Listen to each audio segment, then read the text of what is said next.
Welcome to the Four Peaks Parents Podcast with Thomas Miller. Are you tired of your tween, teen, or young adults' dysfunctional behaviors holding you emotionally hostage, controlling your family, and ruling your life? Do you feel like you're riding an emotional roller coaster every time you walk into your house?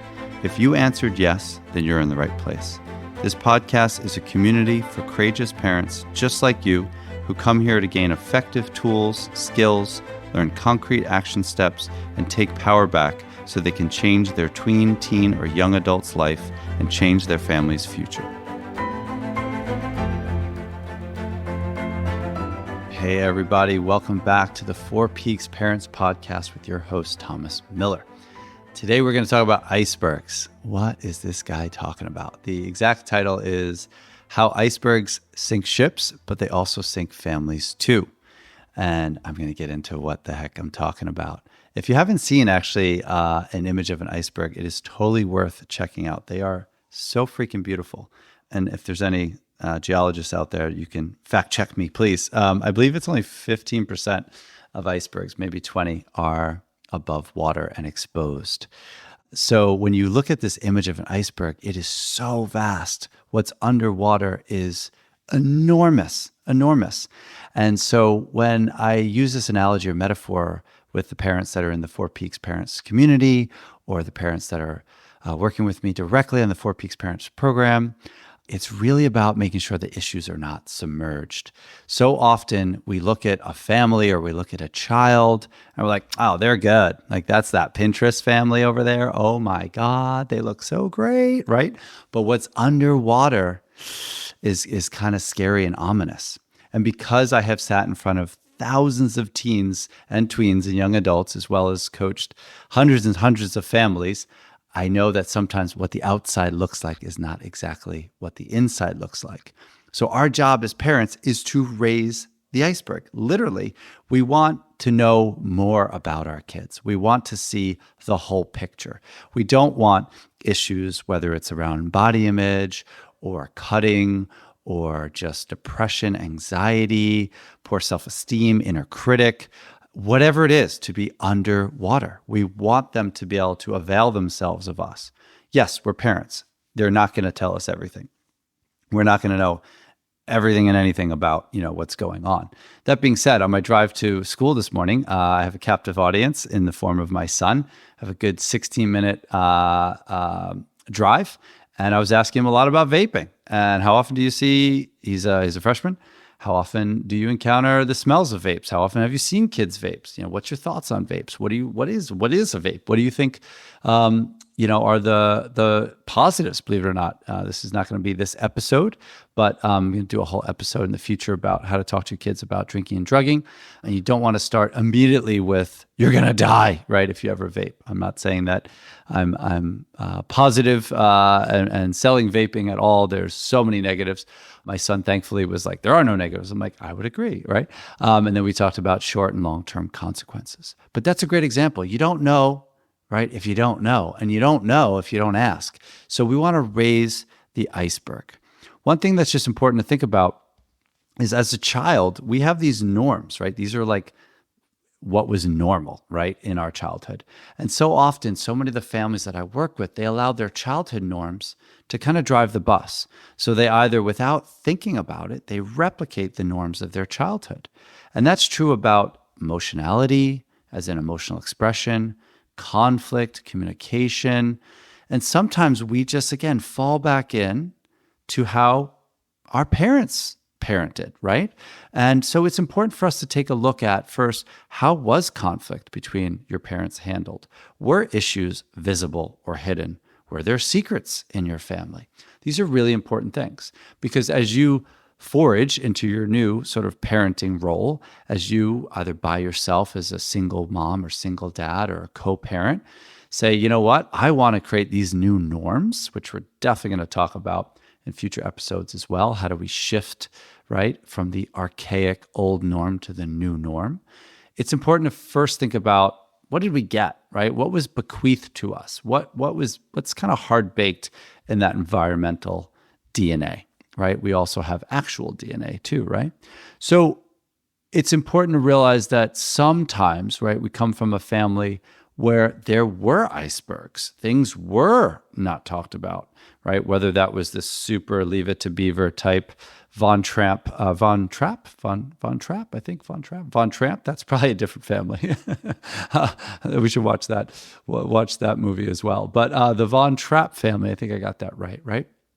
They're going to have different norms than, say, the next family where everything's out in the open. So if you come from a family with poor boundaries, maybe there was too much of the ice exposed, so to speak. And maybe you swung the pendulum hard in a different direction. If you come from a family where everything was submerged, right, you might be unconsciously replicating that. So we need to, first and foremost, explore concerns proactively. That doesn't mean every 60-minute drive with my son, am I talking about sex, drugs, and whatever. But trust me, we have had the sex talk in our household with our 14-year-old as well as our 12-year-old. Those are different variations, and we can talk further shows about how you do that. But it all starts with first figuring out, what do your kids know?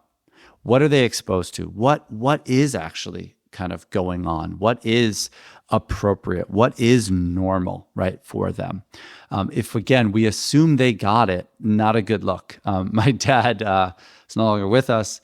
God rest his soul, awesome dude, but not the most communicative, proactive dad. He came up to me, I never forget, I think I was like 16, and was like, yeah, you're good with all like that sex stuff, right?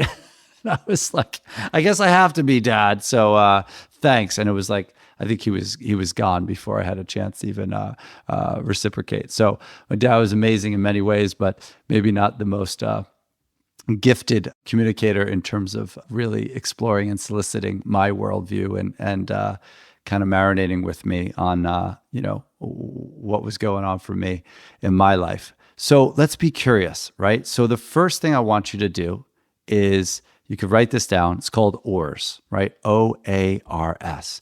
Oars help us navigate, right? Think of an oar, literally, if you're like whitewater rafting, you have an oar, right? And oars help you move. And trust me, as you're parenting tweens and teens and young adults, there's going to be some big ass rocks that are going to be in the river. And if you're not careful, you will hit them. So we want to, again, raise the iceberg. We want to be curious. We want to explore concerns. We want to ask open-ended questions, right? A lot of, what's and how's and who's and all that stuff. Trust me, you want to know as much as they're going to give you about their world. I ask questions like this all the time of kids I'm treating, like, hey, what percentage of ninth graders do you think smoke pot, and let's say this is an eighth grader, or how normal is it, right, to send a nude, which we could talk more about, believe it or not. If you got teens, definitely teens, you need to be, unfortunately or fortunately, however you want to look at it, talking to your kids about safe behaviors online, whether that's Snap, whether that's texting, whether that's, oh my God, right? Whatever we're talking about. All the online platforms, things like that, posting, right? Social media literacy, all of that good stuff. You need to talk to your kids, believe it or not, about porn, particularly teenagers, and help them navigate and better understand how they interface, right, with this crazy world that is instant gratification oriented and often doesn't come with much of a roadmap other than failing forward and maybe hitting some rocks along the way. So first thing to remember with your oars is we're going to ask open-ended questions. We're going to be curious. We're going to explore concerns. We really want to promote collaboration and understanding, right? So when you're asking these questions, you got to remain in a very non-judgmental stance. You have to really keep your nonverbal cues in check. You got to take some deep breaths. Be prepared. If you ask questions, you might get answers you don't like. So make sure you're not jumping all over them and shoulding all over them, right? Don't should on your kids. You shouldn't be doing this. You shouldn't be doing that. Try to understand again why they are saying that, why they are perceiving that, why they are normalizing that. Why is that normal, right? You don't have to agree. That's one thing I teach parents all the time, is just because we listen and we validate their emotions or we validate their perspective, we're not in alignment. Doesn't mean we're agreeing. Doesn't mean we're going to say yes. It doesn't mean that we're endorsing that behavior or agreeing with their their group around those norms. It just means we're willing to, again, be where they are. All right, so the second thing, the A, is affirmations. As crazy as it is, if your kid just revealed that they have either been sexually active, let's say, or they have been struggling with, restricting around body image, or they have smoked pot, or they have this or that, posted something very inappropriate. You have to affirm something in that whole situation, or at least in the fact that they're telling you. So an easy thing to say, again, deep breaths, very non-judgmental stance, very non-judgmental verbal and nonverbal behavior is, I'm just so glad we're talking. You could at least affirm that I'm so glad we're having this conversation. If they share with you that they've contemplated killing themselves, as rough as that is and as horrible on some level as that is, the good news is they're talking. And if they're talking, that means they're breathing. And if they're breathing, that means they're alive. And if they're talking to you, you have an opportunity to infect change for the positive and to have influence. So whatever you do, don't be afraid, again, to have these conversations. And while they're sharing, affirm something. Even if they say, I did vape, or I smoked, but I didn't do this, right? Or I did drink too much, but I didn't do that. Affirm that. I'm just really glad that you had enough sense, right, not to try that Xanax, right? Or not to also, get in the car with your friend who did seem a little under the influence. I'm so glad, right, that you chose, even if they snuck out and you want to kill them. And trust me, you can get to, we'll talk about natural consequences and doling out things that are actually very time limited and very kind of fit the crime, if you will, and also teach a lesson, and also, have an element of learning to them. We can talk further about that. But the point is, again, you got to find something you can affirm. There's always something in there. Oh, you're telling me so-and-so, you and so-and-so cut class. And this and this and this and this happened, right? Again, deep breaths, non-judgmental stance, right? Okay, what were some things you thought about doing that you didn't do? And then they're going to share, oh, I thought about this, this, and this. Okay, cool. Well, I'm really glad you had enough wherewithal not to do that and showed some impulse control, right? Obviously, not a fan of what you just did. We'll talk about that. We'll have to, explore further what we do about that in a second. But again, I'm just really, really, really pleased to hear, right, that you did this or didn't do that. Reflective listening, super important. That's the R. So remember, we're talking about a technique called OARs, and OARs help you move. They help you get to where you need to go. First one was open-ended questions. Second one is affirmations. Now we're on to reflective listening. You got to listen for themes over words. I say this all the time to the parents in the Four Peaks Parents program. Don't listen to the words, listen to the music. What's the overarching music that your kids are kind of saying to you? Are they saying I'm out of control? Are they saying I'm lonely? Are they saying that I don't like myself? Are they saying that I'm trying so hard to fit in? Are they saying it's really freaking hard to fit in this town? Are they saying I'm under so much goddamn pressure? Are they saying that they just feel like a moron? And so they're opting, right, to engage in these behaviors to check out. What really are the themes? What really are they going through? Really try to listen to listen. Don't listen to react. I know it's so freaking hard. We just want to respond or react and teach and rescue and save our kids and keep them from harm. But guess what? If we can slow the fudge down and really listen to listen, it will make a big difference. We also want to listen for change talk. Change talk is anything that sounds like they might be a little sick and tired of what they're doing, or there might be a little window to break in there. It's not all it's great kind of talk. It's not all normalization or minimization talk, right? If they say something like, yeah, I'm just so sick and tired of like hanging out with so-and-so because they're always high. Let's just say they said that to you, which would be pretty amazing on the rapport and therapeutic alliance side, right? Big up to that family that has that. That's really cool. Instead of being like, oh my God, why are you even hanging out with them in the first place? You should totally like exit stage left and like chop them, right? Be like, wow, it does sound like you're getting a little tired of it. It must be kind of boring, right? To just every time you go over there, they're kind of like checked out, nodding out or whatever that is. That's pretty cool that you recognize that like you're so awesome and there's like so many other cool creative things that you could be doing. And it sounds like it's like a real like kind of loss and kind of like a Debbie Downer type experience for you. So again, listen to that change talk. Reach for ambivalence, right? Kids often present a very disproportionate reaction to how they really feel. More often than not, they're pretty freaking insecure. They're not as confident as that moxie, right? That's compensatory. You got to understand. It's a big fancy word, but basically it means that they're really nervous, but they're going to obviously present this super opposite thing where they're so confident. Like, mom, you're so ridiculous. Everyone does that. Like, dad, oh my God, you're so like cringy, dad. Oh my God, like no one does that. No one drops people off at the thing. No one checks to see if like there's actually a parent at a party, dad. Like, oh my God, right? So, but there might be some ambivalence there. So is there part of you that like wants to like, totally like flex your freedom right now and flex your autonomy? I get that.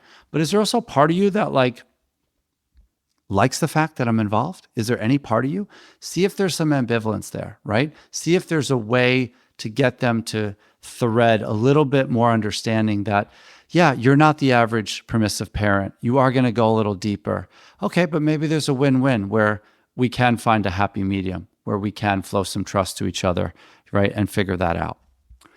Last letter of the acronym. So we got open-ended questions, affirmations, reflective listening. Now we got summarizing. This is the magic, okay? Where you're clarifying each party's feelings and differing perspectives. And you could be a little manipulative here. You could be like, hey, it's a really great talk. So glad that, you shared with me that sometimes when you are at Mikey's house, things get a little crazy and out of control. And Mikey's parents are kind of out to lunch and it's a little sketch, and Mikey's brother definitely always smells like it's 420 in his room, and there's part of you that likes going there. That's the ambivalence, because you like Mikey, but there's a part of you that's kind of uncomfortable, right? That push-pull. And I really just want, you could say the word affirm or just positively shout you out for the fact that we're even having this conversation and that we have enough trust that you can like share that, you're kind of torn between like this relationship and whether you should dead Mikey or like maintain the relationship. So like, here's what does like kind of feel good for both of us, right? Is that the next steps are that you could always hit me up when you're at Mikey's house. I now know things kind of sometimes go down at Mikey's. You can anytime opt out. If you need any air cover from me, I'm happy to help out with this as well. But I'm going to flow a little trust. It does feel like you're leaning toward not going or hanging out with him as much. That's like a beautiful example. And again, that would be a conversation, of course, not with an 8-year-old. An 8-year-old should not be going to Mikey's house, given all of those external factors. But that would be more of a beautiful thing with a 17-year-old. And as if your 17-year-old is sharing with you and really revealing, again, change talk and ambivalence. Oh my God, you've won the lottery, right? Stay in the discomfort with them. Remember, the connection, right, is the greatest vehicle for change. The connection is the protection in terms of, the greatest protective factor we have is building a really secure attachment-based relationship with our kids. All right. I hope this was helpful.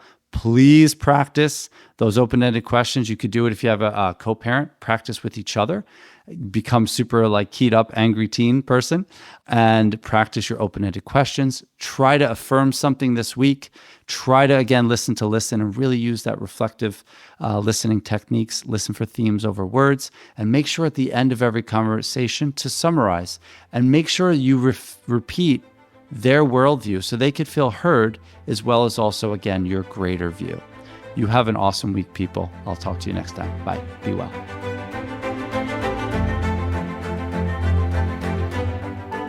Hey everyone, Thomas here. 2 quick things. First off, it means the world to me that you took the time to listen to my podcast. Thank you from the bottom of my heart. Number 2, while you were listening to the show, who was the one person that you thought could really benefit from this episode? And please share it with them. Also, if you haven't already, please sign up for my mailing list so you can get instant access to my free community. Here you will be able to connect with other parents in similar situations, as well as access my regular Q&A sessions, where you can ask me anything and get headed in the right direction. The link is in the description.